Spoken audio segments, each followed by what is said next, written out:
이 세상에 또 없을 로맨틱 가이가 너튜브에 올린 프로포즈 영상은 무려 1,500만 뷰를 기록할 정도로 큰 화제가 됐는데요. 이 이야기는 2015년으로 거슬러 올라갑니다. 영국 리즈에 사는 닐 브로드벤트 씨는 사귀던 여자친구 스텔라에게 청혼하기로 결심을 하고 프로포즈의 전 과정을 직접 영상에 담는데요. 와, 아유. 그렇죠. 저런 거 뿌려줘야죠. 네. 야, 양초가 밝혀야 밝혀야 되고. 너무 좋아 보이는데요. 행복하게 올라오잖아요. 여기까지는, 지금까지는 네. 굉장히 좋은데. 그리고 좋죠. 보니까 고전이 왜 고전인가. 그럼요. 예, 분위기가 좋아요. 예. 근데 저것만 가지고 1,500만 뷰를 기록하기는 아직 좀 아쉽잖아요. 그러니까요. 그렇죠. 닐의 프로포즈 중 빅 하이라이트. 닐의 프로포즈 중 빅 하이라이트. 바로 이 하트 모양의 로맨틱한 편지입니다. 부푼 마음을 안고 편지를 읽어내려가는 스텔라. 그런. 그런 데는 또 여기서 왜 그런 뭐야? 데가 나오지? 자, 오늘 제일 무서운 말은 그런 데입니다. This is the big question I'm asking you. Help me help. 뭐 여기서 일반적인 전개라면 Will you marry me? 뭐 이런 뭐 내용이 써 있어야 되겠죠. 편지를 더 읽어내려간 여자친구의 표정이 얼음처럼 차갑게 얼어붙습니다. 표정 벌써 안 좋아. 벌써 안 좋아. 진짜 살벌한데. 와, 표정 왜 저래? 그냥 헤어져 정도의 말은 아닐 것 같은데요. 이어진 그의 질문. He's Thomas Rowe. 그리고 이때 여자친구의 얼어붙은 표정을 보고 통쾌한 표정으로 쌩 하고 집을 나가는 남자친구. 애초에 이 남자에게 달콤한 청혼은 존재하지 않았습니다. 그 이유는 닐은 실제로 청혼을 앞두고 자신의 여자친구가 바람을 피우고 있다는 사실을 우연히 알게 된 거예요. 아이고. 그렇죠. 토마스 루는 그녀의 내연남 이름이었습니다. 그거는 네. 좀 그렇다. 뭐 저렇게까지 노력을 들여서. 아, 저렇게까지 복수를 할 필요가 네. 있느냐? 아, 지금 저희 여자분 편을 드는 거예요, 지금? 아니 둘 다 이상해. 솔직히 아, 둘 다 둘 다 이상한 이상하다. 것 같아요. 네. 뭐라고 해야 될지 모르겠네. 자, 그럼 다음 특종입니다. 2017년 10월 싱가포르의 한 결혼식장입니다. 결혼식이 미처 다 끝나지도 않았는데 얼굴을 가린 채 갑자기 식장을 빠져나간 신부. 대체 무슨 사연이 있었던 걸까요? 싱가포르에 사는 부유한 사업가로 알려진 익명의 남자는요. 자신의 여자친구와 결혼을 결심했지만 언제부턴가 여자친구가 좀 달라졌다, 변했다 이런 느낌이 들었다고 합니다. 그래서 결국 사설 탐정을 고용해가지고 여자친구의 뒤를 밟고 마는데요. 남자친구에게 의뢰를 받고 수개월간 치밀하게 감시한 사설 탐정. 여자친구가 야심한 밤에 다른 남성과 호텔에서 나오는 장면을 포착을 하고 맙니다. 냄새가 나죠, 뭐. 이제. 신하영 씨, 좀 이건 빼박이죠, 뭐, 빼박. 그쵸, 빼박이죠. 네. 아, 호텔은 빼박입니까? 그쵸. 아, 조식 약속 못 잡아요? 조식 다른 데서 드세요. 조식 다른 데서 드세요. 식당도 많은데 굳이 왜 호텔에서 조식을 먹어? 미슐랭 가이드래. 정말 명쾌한 답이다. 그리고 이 사실을 알게 됐을 땐 이미 결혼식은 고작 몇 주 뒤. 과연 이 남자의 결정은? 결혼식은 예정대로 이루어졌습니다. 그리고 식장 곳곳에는 두 사람의 행복한 사진, 영상들이 펼쳐졌죠. 잔인하다. 벽에 걸린 대형 스크린에는 커플의 다정한 한때가 나왔습니다. 그러더니 갑자기 화면이 바뀝니다. 예비 신부와 낯선 남성이 호텔에서 나오는 그 장면이 전 하객들에게 모두 공개되고 맙니다. 최고로 망신을 줄 수 있는 포인트를 찾았네요. 그래도 너무 영화다, 저거. 영화보다 더 영화 같아. 그래서 신부가 얼굴을 가린 채 결혼식장에서 그대로 달아나 버린 겁니다. 자, 욕망이 부른 현실판 사랑과 전쟁 19, 16위 공개합니다. 신! 적응했네. 적응했어. 적응했어.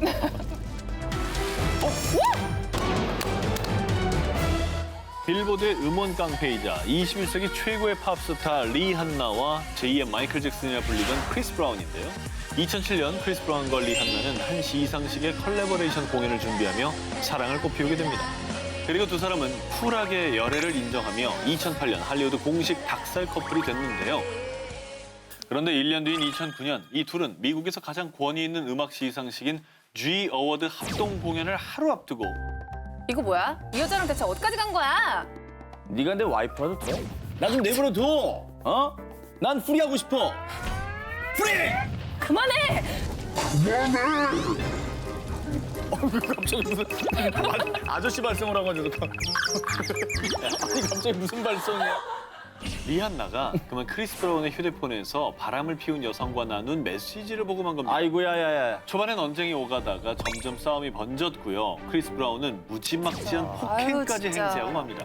에이. 대체 어느 정도였냐면요. 아, 에이 이거 진짜 못났다 못났어. 이거는 아니야. 이거 보도가 나갔었잖아요. 네. 뭐 하는 거냐? 어떻게 저렇게 되도록 때려? 이 일로 리한나 소속사 대표 제이지는 크리스 브라운, 너 만나면 가만두지 않겠어! 라면서 독서를 퍼붓기도 했는데요. 그런데요. 이 두 사람의 환장 연애의 역사는 지금부터가 시작입니다. 아 얘기 끝난 거 아니었어요? 아닙니다. 어허. 두 번 다시 안 볼 것 같죠? 하지만 그럼요. 사건 발생 이후 두 사람은 고작 단 3주 만에 마이애미로 밀월 여행을 떠납니다. 네? 그런데 또 얼마 지나지 않아 남남을 선언합니다. 뭐라고? 빠빠이. 마이애미에 갔다가 응. 또 얼마 지나지 않아서 남남을 선언해요. 또 싸웠나? 빠빠이. 그런데 그 뒤에도 만남과 이별을 정말 밥 먹듯이 반복하며 심지어는 비밀 결혼식까지 계획한 두 사람. 그런데 크리스 브라운이 또 바람을 피우자 결국 또 결별. 그리고 2014년에 서로 다른 애인과 있는 모습이 포착됐습니다. 와 대박이다 진짜. 근데 이제 현재는 어떻게 돼 있느냐? 네. 일단 이 환장 연애의 역사는 막을 내렸습니다. 근데 우리가 저 과거를 볼 때 이게 막이 완전히 내려간 건지 잠깐 쉬는 건지 잘 모르겠습니다. 왜냐면 그게 바로 이 죽일 놈의 사랑이거든요.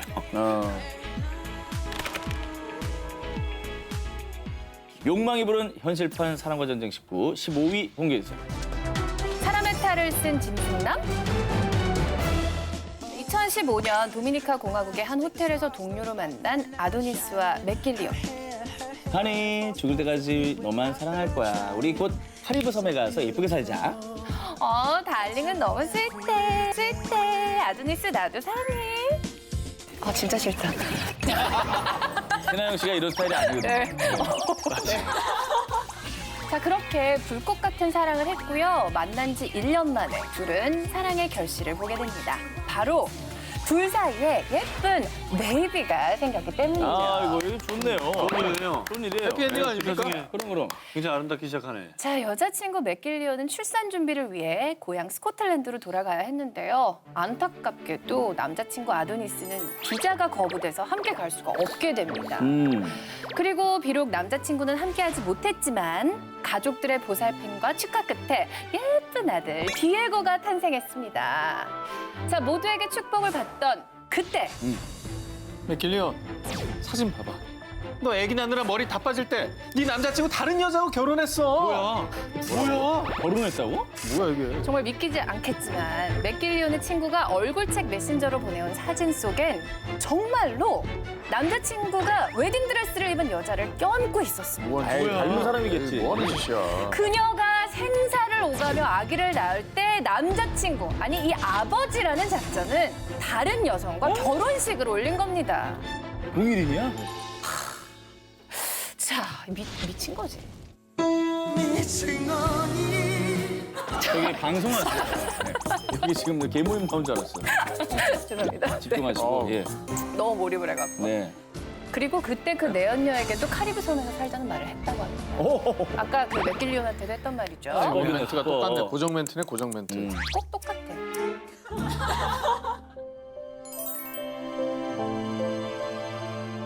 욕망이 부른 현실판 사랑과 전쟁 19 14위로 갑니다. 농구스타 라마 오돔의 파란만장 결혼기. 2015년 미국 최대 검색 포털 G사의 올해 최다 검색어, 바로 전 농구스타 라마 오덤이었습니다. 득점, 리바운드, 어시스트까지 다재다능한 능력을 갖춰 토터 패키지라고 불린 라마 오덤. 그러나 이 찬란한 수식어의 주인공은 사랑과 함께 처참히 추락하고 맙니다. 자, 그 시작은 2009년 9월 그의 결혼 발표에서부터 시작되는데요. 팬들은 당연히 10여 년간 그의 곁을 지킨 일반인 여자친구 리자 모랄레스를 떠올렸습니다. 그런데 라마 오덤의 결혼 상대는 바로 할리우드의 악동 킴 카다시안의 여동생 클로이 카다시안이었습니다. 야, 대박. 둘만의 사랑을 키워간 두 사람. 그러나 두 사람의 결혼 생활은 그리 순탄치 않았습니다. 클로에는 결혼한 뒤에도 문란한 사생활로 구설에 올랐는데요. 어느 정도였냐 하면 2013년 12월 임신한 아이의 아빠가 정확히 누군지 몰라서 친부 확인까지 해야 할 정도였고요. 자, 한편 라마 오덤도 결혼 생활 내내 여러 여성들과 불륜설에 휩싸인 건 마찬가지였습니다. 결국 2013년 10월 아내 클로에가 이혼 소송을 제기하면서 두 사람의 사랑은 파국을 향해 치닫는데요. 정말 뭐 이거는 둘 다 잘못했다라고밖에 생각이 안 드네요. 자, 그런데요. 그냥 쿨하게 각자의 길을 갈 줄 알았는데 이혼 소송이 시작되자 라마 오덤은 끝없는 추락을 시작합니다. 힘들었나 보다. 약물 복용, 음주운전으로 입건되면서 각종 추문에 휩싸였고요. 스타 플레이어로서도 그 어떤 활약도 펼치지 못하게 됩니다. 그리고 2015년 10월 미국 라스베가스 성매매업소에서 혼수 상태로 발견되고 마는데요. 이 소식을 전해 들은 클로에가 병원에 달려옵니다. 진짜? 그리고 사경을 헤매는 라마 오덤의 곁에서 직접 병간호를 한 그녀. 주변에서 에이, 결국 다시 합치겠네 라는 얘기가 나왔는데요. 하지만 공은 공, 사는 사. 클로에는 그가 기운을 차리자마자 이혼 청구 소송을 다시 진행했고요. 반대로 이혼을 받아들일 수 없던 라마 오덤은 너의 모든 비밀을 폭로하겠어. 받지 못하면 부숴버릴 거야! 이런 메시지 폭격까지 날리고 맙니다.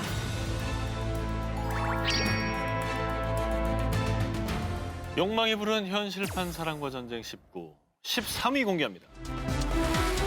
인간 승리 아이콘의 배반. 2002년 한 대학생이 쓴 자서전이 일본에서 약 500만 부의 판매고를 올리며 공전의 히트를 기록합니다. 바로 오체 불만족. 저자는 양팔과 양다리가 없는 장애를 가진 오토다케 히로타다였는데요. 완전 유명했죠. 장애를 극복한 경험을 담은 저서인 오체 불만족을 통해서 장애는 불편하다, 그러나 불행하지는 않다 라는 말을 몸소 실행하며 장애인에 대한 편견을 허물고 삶의 희망을 전해줬습니다. 그렇게 인간 승리의 아이콘이 된 오토다케 히로타다. 그런데 2016년 일본 유명 주간지인 슈간신비의 충격적인 폭로로 시작됩니다. 오토다케가 지난 2015년 크리스마스에 20대 후반의 여성과 비행기에 올랐다는 겁니다. 우린 지금부터 일심동체야. 암만. 일심동체. 난 당신과 있을 때 제일 좋아. 이렇게 다정한 대화를 나누며 향한 곳은 유명 여행지인 프랑스 파리와 튀니지 등이었는데 아주 전 세계를 일주하듯 사랑의 불장난을 벌였고요. 얼마나 치밀했던지 다른 일본인 남성을 대동해 불륜이 아닌 것처럼 위장까지 했답니다. 게다가 한 명도 아닌 무려 5명의 여성과 불륜을 저질렀다. 몰랐어요? 아, 이제 너무 열받는 게 네. 저렇게 이렇게 좀 희망의 아이콘이었잖아요. 그래. 그러니까 정말 본받고 싶고, 아, 진짜 대단하다 이랬는데 저렇게 부도덕한 걸 보면은 저번에 그러니까 충격이 더 큰 너무 거지. 화나죠. 그러니까 더 충격이 큰 거지.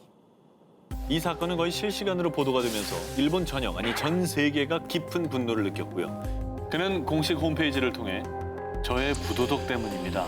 많은 분들께 대단히 죄송합니다. 라며 자신의 불륜을 순순히 인정했고요. 결국 그해 9월 이혼 발표까지 하고 맙니다. 욕망이 부른 현실판 사랑과 전쟁 19, 12위 공개합니다. 나의 모모를 팝니다. 미국의 유일한 성매매 합법 도시인 네바다주. 그런데 2018년 1월 한 성매매 사이트에 정말 충격적인 글이 하나 올라옵니다. 뭐 지난달이네. 바로 자신의 순결을 팔겠다라는 거였습니다. 와, 이건 또 무슨 소리죠? 이 글을 올린 이는 23살의 벨리 깁슨. 영국의 유명 대중지에선 아예 그녀의 사연을 기사로까지 다룰 정도였습니다. 자, 그런데 그녀가 이런 쇼킹한 글을 올리게 된 이유, 바로 사랑의 배신 때문이었습니다. 사실 베일리는 어렸을 때부터 매우 엄격하고 보수적인 가정에서 자랐다고 합니다. 그러다 보니 결혼 전까지는 반드시 순결을 지켜야 한다고 배웠다고 합니다. 그런데 그녀가 19살이 되던 해 운명의 남자를 만나게 됩니다. 그렇게 첫사랑에 빠져버린 베일리. 그리고 저기 나 있잖아. 결혼 전까지 플라토닉한 사랑을 하고 싶어. 지켜줄 수 있지? I'm not your boyfriend. I'm not your boyfriend. He's your 그쪽이에요? boyfriend. 헷갈려. I'm 어디야? sorry. I'm sorry. 남자친구에게 조심스럽게 자신의 신념을 고백을 했고요. 그리고 그 역시 그녀의 뜻을 존중해주며 함께 플라토닉 러브를 하기로 맹세합니다. 그런데 2017년 그녀의 바람은 산산조각이 나고 맙니다. 자신의 남자친구가 다른 날도 아닌 무려 밸런타인데이에 전 여자친구를 만났고 자신 몰래 육체적인 관계까지 가졌다는 걸 알게 된 것이죠. 하지만 정말로 사랑했기에 이별 대신 용서를 택했던 그녀. 그리고 남자친구와 함께 커플 상담까지 받게 됩니다. 그런데 베일리의 남자친구는 재결합을 위한 커플 상담을 받으면서도 전 여친 한술 더 떠서 새 여친까지 사귀며 정말 다채롭게 버라이어티하게 바람을 피우기 시작을 합니다. 자, 정말 이제는 수습 불가한 충격을 받은 베일리. 한 가지 결심을 하게 되는데 바로 제 성별을 팝니다라는 거였습니다.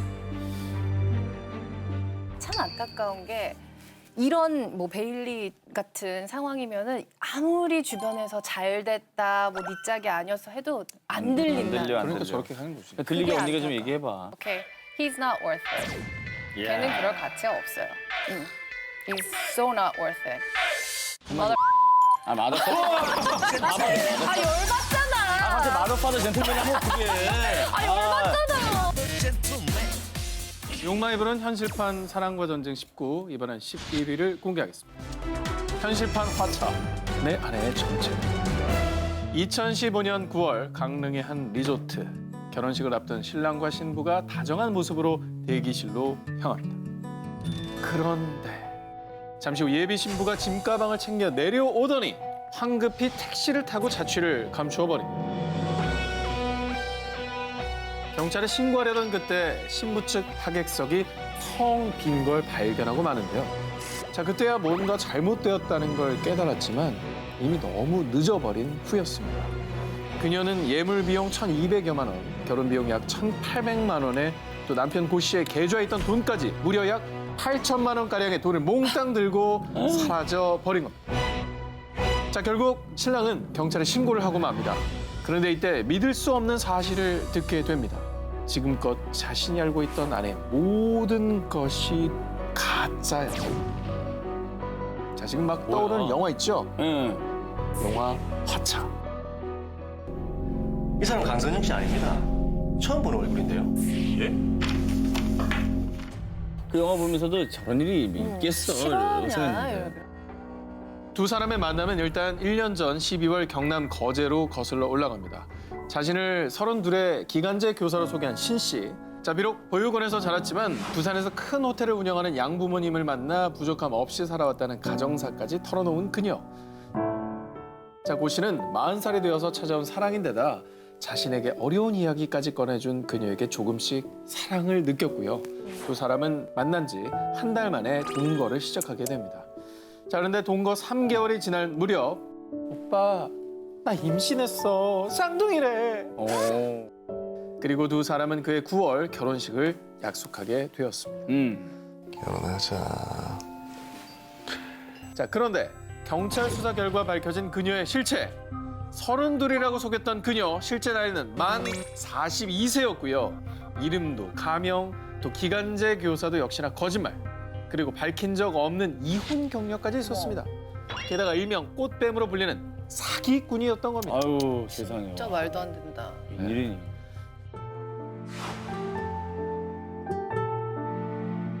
욕망이 부른 현실판 사랑과 전쟁 19, 10위입니다.